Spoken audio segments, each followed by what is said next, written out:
Hi, I'm Tom, welcome to the show. Today we're talking about a game between Cooler and Evil from Asus Autumn 2005, and this is obviously a Quake 3 game. 2005 was a bit of a weird year because it's in the crossover between Quake 3 and Quake 4, and I'm just going to slow this down. Just before we start, there's something I want to address, and the reason that I've picked this game to talk about is that I recently saw a Quake video where Avek and Ins were talking about talent in Quake, and right near the start of the video, I haven't watched the whole thing, right near the start of the video, Ins made this claim that Evil wasn't a talented player, and his basis for that was that Evil took 10 years to reach the top level in Quake. He started in about 2002, and he didn't reach the top level until, 2012 in Quake Live. So, I wanted to show this game from 2005, where Cooler is pretty much at the top of his game. He wins a lot of stuff in 2005. I'll get back to a lot of stuff. I don't want to spoil the result of this game, but let's just say he doesn't win everything in 2005. And let's see what happens on Arrow Walk from Evil's point of view. Now, this isn't Arrow Walk as you may know it if you're familiar with Quake Live. This is Hub 3, Arrow Q3, Hubster's Remix. It's a lot like Arrow Walk and Quake Live until it isn't. The scale around here just feels a little bit different, and right off the bat, we get some really awesome movement from both of these players, right? We're dodging, we're juking. It feels kind of like real players playing the game if you were watching it, in present day. And Evil goes down right at the start. It's a pretty cheeky fight, it's a pretty aggressive fight. A bit of a weird spawn by modern standards, potentially. I don't know if that spawn pair still exists. I was kind of gasbagging and didn't really see it, but Evil gets a return frag in that weird little passage. Even with the slow Quake 3 rockets, is able to get a nice frag and kind of wins himself some good control here. Now, Cooler with the lightning gun is going to try and play at a good distance for lightning gun, maybe catch Evil when he has rockets out, something like this situation. Evil hits a pretty good drop down rocket and a good follow-up, and this lightning gun versus rocket matchup is really, really hard in Quake 3. Evil does manage to just slip it out, right? So you've got to remember, in Quake 3, lightning gun does more damage and the rockets are slower. The rockets do more damage as well, but they're slower. So when you're playing lightning against rockets, it's really, really tough. And Evil makes a good decision here. Let Cooler, with his big, meaty Quake 3 splash damage rockets, let him get the red, go back for the mega. Really, really huge rocket damage there for Evil as well. As long as he gets damage towards this yellow armor, he's gonna walk away stronger. And the more damage he hits here, the better. And Cooler actually gets really, really cheeky, thinking he can stand around. And look at how clinical Evil's aim is. It's like he hardly has to move the mouse. Now, Evil, he gets zoned out. Again, rockets have bigger splash, so zoning people away from this red armor is going to be more of a thing. Beautiful shot here for Evil. Can he follow it up? He absolutely can. The rocket prediction is wonderful. Cooler needs to give this a little bit more respect here if he wants to match up against the king. So, Cooler looking to get on weapons here, Evil looking to deal as much damage as he can while Cooler doesn't have the weapons he needs to defend himself. This lightning gun again is going to be so dangerous. The anticipation shots from Evil are really good, trying to catch any splash he can while Cooler comes out to look for damage. You're going to notice there's no little gaps underneath the red armor. Right? Just changes this map a tiny little bit as Evil does close in to get another frag. Cooler spawning onto this yellow armor, he's going to have something to play with. And trying to play this close-range shotgun game, get as much little chip damage as he can, because that's your goal in this situation. Chip away at your opponent, make them pay when they try and get these frags. And that's what Cooler's trying to do right now, and what Cooler's kind of failing to do right now. Evil's walking away from this, 100, 150, and looking to hit a rail to get the frag. Continues to hit these amazing shots. Beautiful spawn here, and this is going to be another frag for Evil, surely, just through this telly. Cooler does get yellow armor. It would have been nice for Evil to hit a shot before that armor, right? That would have meant, Evil was just dominating everything, but Cooler, even with the bit of damage he does, even spawning on this lightning gun, isn't going to have so much that he can just rush Evil down. Now, he's trying to play defensively and kind of, capitalize on this red armor. Or, I guess, positionally and capitalize on this red armor, I should say. He's ready to fight, and he's ready to keep Evil away where he can. Evil trying to hit this one last rail, he just can't do it. He hangs around, he knows that whatever happens, he can drop down onto that mega. He hits as much damage as possible on these stairs, and it looks like this is going to be another Evil frag, but Cooler, huge lightning gun, Evil bouncing him around, just not able to do it, and you can see the power of picking up that red armor. And this is one of the reasons Cooler's so good. He picks up an armor, he doesn't mess around, he knows how to use it, he knows how to spend it. Evil having to play on the back foot, and we'll have to see how good these defensive rockets are. This is exactly what you want to do. Play this back position, make your opponent come to you. He's making these little chips, he's keeping his head out so that he can get a sense of where Cooler's going. and positions himself around onto red now. Gonna try and pick himself up a lightning gun. If he can just get away from the situation alive, that's a win. It looks like he's probably given up yellow armor to Cooler here, so Evil continuing to play with absolutely nothing. Just so defensive, so patient, trying to hit as much damage as he can, and his goal right now is to make Cooler pay for this frag. Gets himself onto a yellow armor, and you can see the power here of just staying alive. Very scary time, but Evil, just running down this clock. Now, this is a 15-minute game. You can't just run down this clock for 6 minutes. You'd be doing it for a whole extra 5. And one of the cool things about 15-minute games in Quake 3 is that there's so much more time for control to flip over. So Evil, even though he's playing slow here, Cooler is probably going to wrestle the map from him at some point. And you've got to be careful about when that is. Cooler comes in full aggression towards that yellow armor, denying it from Evil, making that frag even easier to get. And, he had to get that frag on the board, right? He has to flip control over at some point, or he has to, really wrestle the last of Evil's, I guess, kind of weapon control away from him, right?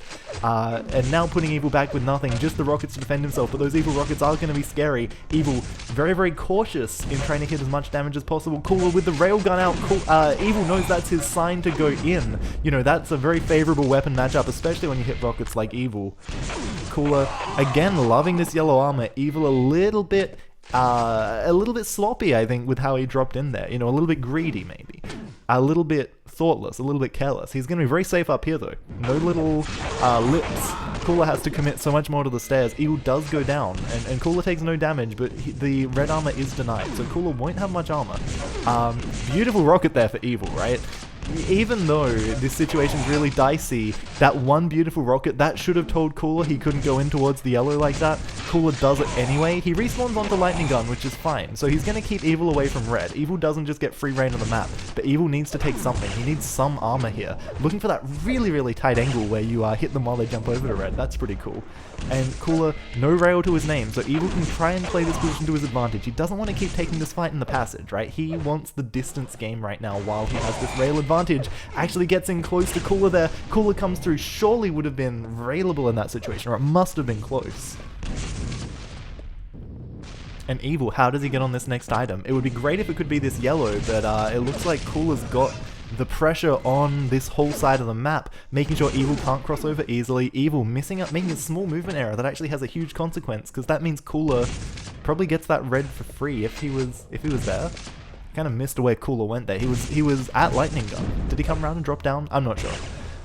Cooler playing for Mega, and it's really hard to keep track, right? Evil drops down. I think that's actually a good decision in this case, not only because he takes damage, he deals damage without taking any, but just because he gets a really good sense of when that Mega's gonna be.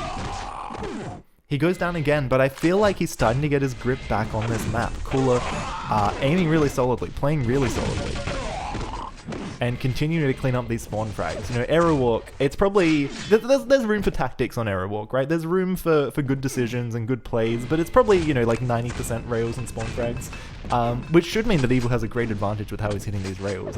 Cooler, I don't think he's hit any rails that really compare to the kind of calculation we've seen from Evil here. Holding his angles really, really tightly. The mouse control looks good. Evil just trying to get himself all the guns. Knows that Cooler will try and cross the map at some point. Thinks he's done it. Cooler laying in wait. But I love this decision from Evil. He's got a really good sense of where Cooler's going to be looking, of when Cooler's going to swap weapons. He's really playing around these things well, and Cooler decides to still press the issue, tries desperately to use his lightning gun to make something happen, and you just can't pick these fights against Evil. Evil's aim is too good. I'm sure in the year 2005, this must have felt like hacks, right? Did anyone aim like this? And the beautiful, rocket control there, it's pretty standard to hit, right? It's pretty normal, but again, not a given, and it just looks clean. If you watch someone playing like this, maybe that LG you'd be like, what's going on? But overall, I feel like if you watched the same today, you'd be like, yeah, this guy knows what he's doing. Maybe he's not a top aimer, but he's definitely got good mouse control, right? You would definitely respect it. Now, Cooler respawns onto this yellow. That's going to give him something to play with. And Evil has just dropped down into probably the worst position on the map. You don't want to be here. You don't want to be standing down there while your opponent just spams you with rockets. I don't know why you would do that, but that's okay. He gets away. He stays alive. This yellow is another 15 seconds away, but just underneath him, and Cooler hits a really great shot. So Evil's going to get bullied here. There's no way Cooler lets him just stand here and take this item. Mega's going to be stolen away by Cooler. Evil decides to just completely leave yellow, and it's the right decision, because if he stayed there, he would die. So Cooler, with everything on the map, has taken these really, really devastating rails while he tries to close in the distance, but it's not enough. Those rails probably mean that Evil could actually just dive this, the bottom of the map here. I think oh wow, I mean he's going to get himself a red. Mega should be up as well, right? Now a little bit slow here for Evil, just another small movement mistake. Yellow's going to be up, but Evil knows that Cooler's going to be thinking about how he wants to close in. Beautiful consideration of that telly. He actually should have gone through. He would have caught Cooler in such a bad spot with this Mega behind him. Excellent play around those items. Excellent knowledge. Better than I have, apparently. And a well-deserved frag there. So coming into the final third of this game, it looks like Evil's going to pull ahead with a pretty heavy lead, but just that one last rocket not quite up to the task. Cooler respawning onto red and really clutch respawn there.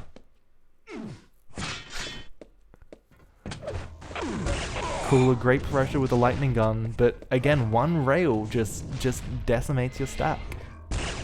Nice read here by Evil. He's getting the sense that Cooler likes to come to this position, and just playing it chill, just playing it quiet. Cooler doesn't show his head because he doesn't want to just die getting Mega, right? There's no point right now. Evil has to be so cautious about how he spends his lives, and great fight up those stairs. Again, Evil hits so much damage, but Cooler just needs the frags coming into the last 4 minutes of this game. We've got a couple of seconds to Mega. And this is really, really good play from Cooler, right? He wants to keep Evil off of everything, but that one rail, that could be a moment that clutches out the entire game, potentially. Cooler gonna be playing off the top of the map.